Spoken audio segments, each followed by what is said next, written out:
Amen. Fifth gift is compassion. His compassion. Why this word describes Jesus as eternal Father? The word Father is expressive similarly pointing to Christ's character. It is the security and love He provides us, as well as protection and provision. Fatherly love. Amen? Jesus is fatherly, father-like in His treatment to us.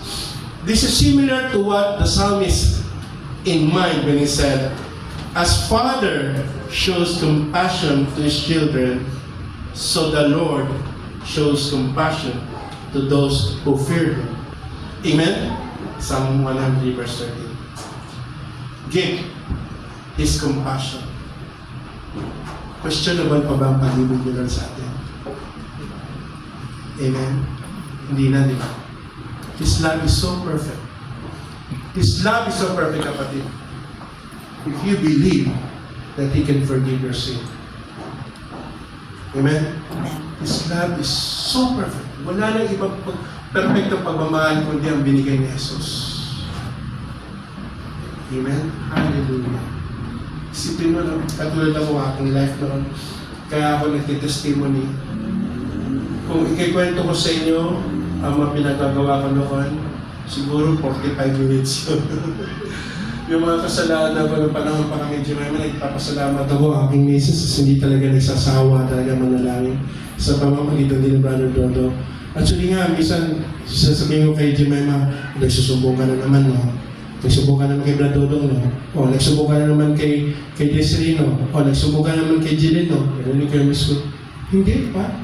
Nagsumbong ako kay Lord. Ha? Mas matindi yun. Kaya Lord pa doon nagsumbong. Pwede doon na lang kailang Brother Dodong.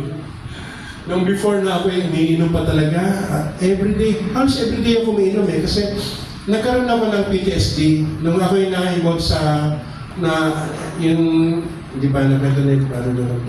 NPA attack na, sa NPA attack, nakita ko talaga pa paano namatay yung kasama ko sa harapan ko na wala akong nagawa. So nagkaroon ako ng PTSD noon.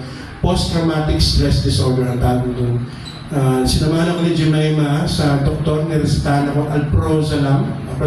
Antidepressant yun. Kasi nahirapan ako matulog. So every time na, pag hindi ako makatulog, magpa-flash sa akin yung paano binaril yung kasama ko sa harapan ko. Grabe yung kwento nun na trauma ko ako. Doon ngayon mga kapatid, yung stress ko na yun, PTSD. Hanggang sa ginagawa ko, kasi nakaka-addict yung alprazolam, ang ginagawa ko, umiinom na lang ako ng gamot. Ng gamot.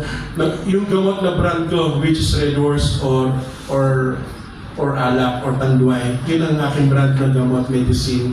Every now and then, umiinom ako. Minsan may time na si Mrs. Simba tayo sa Sunday. Alam mo naman po yan ako. Talaga matutulog ka? Oo, matutulog ka. Promise, matutulog ako. Sus, pag-ayos ni Jemima ba? Lagi-lagi na tanway. Ano na aking pulutan? Pag-load ka ng TV, kidding. This is life. Sus, alam ko,